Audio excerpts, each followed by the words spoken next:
London iyo barta internetka oo ciwaankeedu yahay bbcsomali.com. agaasimaha xarunta horumarinta Soomaaliyeed ee magaalada Columbus ee gobolka Ohio, Khadra Maxamed, ayaa dhawaan shir loo qabtay aqoon-yahanada Soomaaliyeed ugu soo bandhigtay cilmi baaris ay ku sameysay haweenka Soomaaliyeed iyo sida ay uga maqan yihiin shirarka wadaxaajoodida ee Soomaalida loo qabto.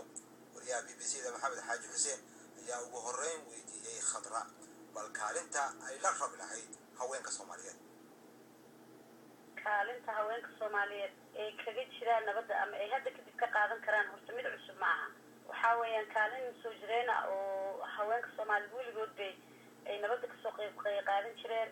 haweenku waa lafdabarta bulshada, carruurtay koriyaan, nabadgelyo xumadana si gaar ah ayay haweenka Soomaaliyeed u taabanaysay muddadii nasiib xumada oo dagaalka sokeeyay iyo dhibaatada ay dalkeena ka socotay.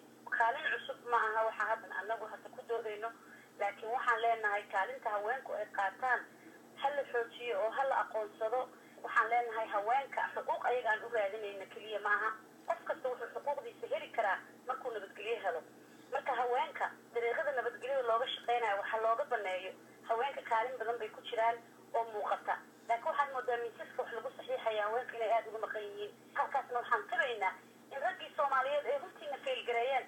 mana aha mid qarsoon maanta, haweenka Soomaalida oo dhan way og yihiin runtii. kaalinta muuqata ayaan hadda doonaynaa inaan qaadano. marka waxaad leedahay meelaha la isugu yimaado ama wadaxaajoodyada kaalin mugle haweenku ha ka ciyaaraan. waxaan leeyahay wadaxaajoodyada kaalin mugle haweenku ha ka ciyaaraan. hal dumar ah for example ama laba dumar oo Soomaaliya ayaa waxaan mar walba maqalnaa inay wax badan qabteen, inay dad badan nabadgelyo siiyeen, inay guryahoodii ka dhigeen meel ay dadka ku hayaan ayagoo lacag ayagoo dhaqaatiir aha.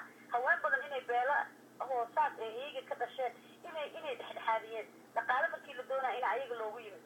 marka waxaan leenahay haweenka Soomaaliyeed miiska nabadgelyada si buuxda waxa uga fariistaan oo ragga Soomaaliyeed ha soo kala dhex galaan. dhibaatadu ayaga weeye. laakiin waxaa la leeyahay haweenka Soomaalidu waxay ka mid yihiin in bulshada Soomaalida sida ragga u dagaalamayo unbay haweenkuna dagaalka kaalintiisa kale ee abaabulka ay ka qayb qaadanayeen. wallaahi hadalkaas waxaan ka leeyahay aan shirkiiba ka iri ma dhihi karo haweenka Soomaaliyeed dhammaantood siday u dhan yihiin masiibadan qabyaalada ah ama dagaalka ah ayay kulligood bari ka yihiin ama aysan ka qayb qaadan ama aysan u durbaantamin ma dhahayo.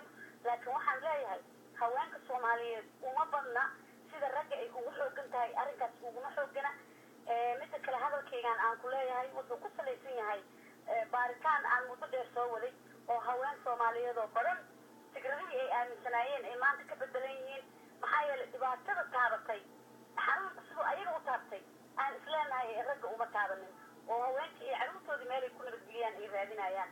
marka waan kugu celinayaa way jiraan haween u durbaantama arrimaha qabiilka ama dagaalka sokeeye ee dhibaatadiisa ama guruubyada is haysta kala raacsan, laakiin qaar badan waxay isleeyihiin maba haysataan kaalin kale, option kaleba ma haysataan, choice kale ma leediin. dumar walba waxay ku tirsan tahay ragga ayada ay qabiilka la wadaagto. laakiin hoos markaad u ogaato waxa haweenku dareemayaan researchiga ama baaritaanka aan ka sameynaynay muddo dheerna aan kusoo dhex jirnay wuxuu noo sheegay haweenku inayna sida ragga ugu taagnayn inay dhibaatada iyo colaadu sii socoto si iyagu ay wax u helaan.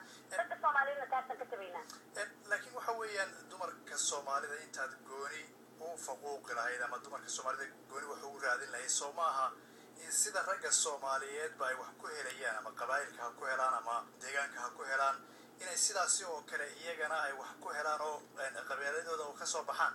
malihii haweenka Soomaaliyeed hala faquuqo oo inta tigaar ah ama hay-ad gaar ah ha ahaadaan, laakiin waxaan kaloo leenahay sida gabdhaha horeba ay u yidhaahdeen markii la raadinayo oo midda weliba miisaska lagu gorfaynayo oo adduunka weynuhuna kasoo qayb galo haweenka qayb weyn kama qaataan.